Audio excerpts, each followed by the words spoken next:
मोहनदास करमचंद गांधी जी ने एक गौरवशाली सत्याग्रह की शुरुआत की।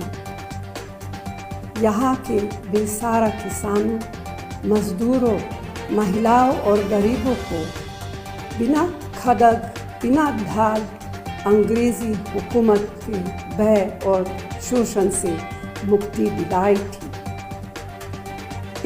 इसी चंपारण के सत्याग्रह से प्रभावित होकर गुरुदेव रवींद्रनाथ टैगोर ने उन्हें महात्मा की उपाधि दी थी और गांधी जी मानव से महामानव बनकर न सिर्फ भारत बल्कि विश्व का मार्गदर्शन करने लगे। बिहार की गरीबी और चिंताजनक दशा से दुखी होकर उन्होंने फकीर का जीवन अपनाया था। महिलाओं, गरीबों, दलितों को शिक्षित और सशक्त करने का बीड़ा उठाया था। इसके साथ ही गांधी जी की प्रतिमा अनावरण के इस पावन अवसर पर मैं सभी समुदायों और वर्गों के उन स्वतंत्रता सेनानियों को भी स्मरण और नमन कर रही हूँ जिन्होंने चंपारण आंदोलन में गांधी जी को अपना पूर्ण सहयोग और समर्थन दिया। आज मैं लाल बहादुर शास्त्री जी का नाम भी लेना चाहती हूँ क्योंकि आज हम उनका जन्म दिवस भी मना रहे हैं। जय जवान जय किसान उनका नारा हम सबको इस कठिन समय में पहले से ज़्यादा प्रेरणा देता है। कांग्रेस पार्टी के लिए तो महात्मा गांधी जी के विचार पार्टी की आत्मा है। उनके लिए प्रगति का अर्थ मनुष्य का समग्र विकास था। उनके लिए राष्ट्र के विकास का मतलब देश के सबसे गरीब व्यक्ति को उस विकास के एहसास से था, यह नहीं कि केवल चंद लोगों के विकास से। जैसे चंपारण में नील की खेती से कुछ लोग मालामाल हो रहे थे, लेकिन हजारों हजार किसान गरीबी और भूखमरी के शिकार हो रहे थे। गांधी जी के लिए यह घोर अन्याय और पाप था। इसी कारण कांग्रेस पार्टी की हर कार्य योजना देश की जनता को ध्यान में रखकर बनती है, न कि चंद लोगों के लिए। जब भी कांग्रेस गरीबों के उत्थान के लिए कार्य करती है तो कुछ शक्तियां अपने निजी स्वार्थ में उनके विरोध में खड़ी हो जाती है। आपको याद होगा, आप तो जानते ही हैं कि जब कांग्रेस ने देश के ग्रामीण क्षेत्रों में बेरोजगारी को दूर करने के लिए मनरेगा लाए तो उसका किसने विरोध किया, किसने उसका मजाक उड़ाया। अगर आज मनरेगा जैसी योजना नहीं होती तो इस कोरोना महामारी के दौरान करोड़ों लोग भूखमरी के शिकार हो गए होते। आप देख रहे हैं और समझ रहे हैं कि आज देश में ऐसी नीतियां चल रही हैं कि गिनती के चंद लोग उस समय के चंपारण के नील की खेती की तरह आज मालामाल हो रहे हैं। उनके लिए तो विकास की आंधी आ गई है, लेकिन दूसरी तरफ देश में करोड़ों युवाओं का रोजगार छीना जा रहा है। लाखों लाख छोटे और कुटीर उद्योग बंद हो रहे हैं। किसान की हालत आप तो देख ही रहे हैं।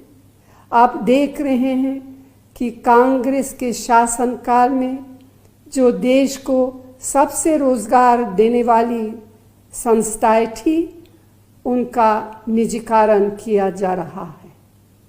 नए रोजगार की बात तो छोड़िए, जिनको रोजगार मिला उनकी चांदनी हो रही है। महात्मा गांधी जी के लिए सत्य ही ईश्वर था। कांग्रेस पार्टी ने हर समय सत्य को अपनी कार्यशैली में अपनाया है। उसी का परिणाम था कि जब आम जन को सरकार के अधिकारियों और मंत्रियों की कार्यशैली पर शक होने लगा, किसी पर भी कोई आरोप लगा, तो यूपीए सरकार ने तुरंत कार्रवाई की। आज के समय इसका ठीक उल्टा हो रहा है। यही नहीं, सरकारों को पारदर्शी बनाने के लिए, भ्रष्टाचार से लड़ने के लिए सूचना का अधिकार जैसा ऐतिहासिक कानून हमारी यूपीए सरकार ने बनाया। भारत के हर नागरिक को यह अधिकार दिया कि आप किसी अधिकारी, मंत्री या कार्य योजना के बारे में कानूनी तौर पर जानकारी हासिल कर सकते। लेकिन आज भ्रष्टाचार से लड़ने वाले सूचना के अधिकार के कानून को इतना कमज़ोर किया कि आप सवाल पूछते जाओ मगर आपको जवाब कभी नहीं मिलेगा। जवाब क्यों नहीं मिलेगा, इसे आप सब खुद समझ सकते हैं। यही नहीं, यूपीए सरकार का चाहे वह रोजगार से जुड़ा हो, स्वास्थ्य या शिक्षा से जुड़ा हो, किसानों से जुड़ा हो, खाद्य से जुड़ा हो, महिलाओं की सुरक्षा या सशक्तिकरण से जुड़ा हो, कामगारों, गरीबों से जुड़ा कानून हो, उन सभी कानूनों को मौजूदा मोदी सरकार ने इतना कमज़ोर कर दिया जिससे आम नागरिक के हितों पर प्रहार हुआ है, उनके अधिकारों को छीना है। महात्मा गांधी जी अहिंसा के पुजारी थे, मानवता के पुजारी थे।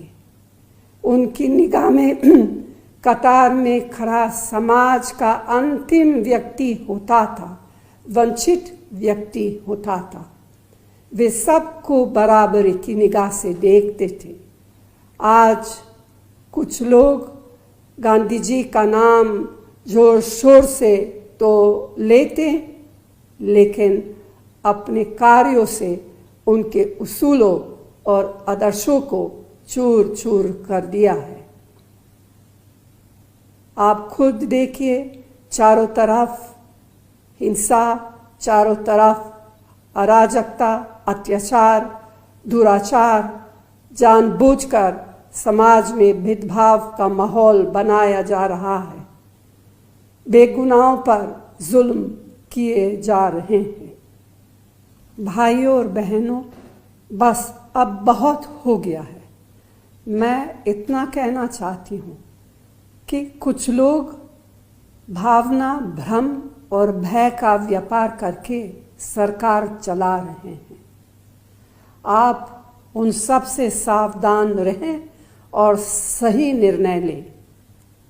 इसके लिए गांधी जी के सत्य, अहिंसा और स्वराज के मार्ग पर चलते हुए हम सबको एकजुट होकर लड़ना होगा।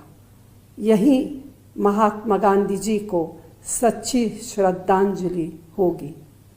कांग्रेस पार्टी गांधी जी के सत्य और अहिंसा के मार्ग पर चलकर लगातार संघर्ष करेगी और आखिर में आप सभी के सहयोग से सफलता पाएगी। अंत में मैं बिहार की इस महान भूमि, भगवान बुद्ध, भगवान महावीर, गुरु गोविंद सिंह जी की जन्मभूमि और राष्ट्रपिता महात्मा गांधी की कर्मभूमि बिहार को नमन करते हुए आप सभी को अपनी शुभकामनाएं देती हूँ। धन्यवाद। जय हिंद।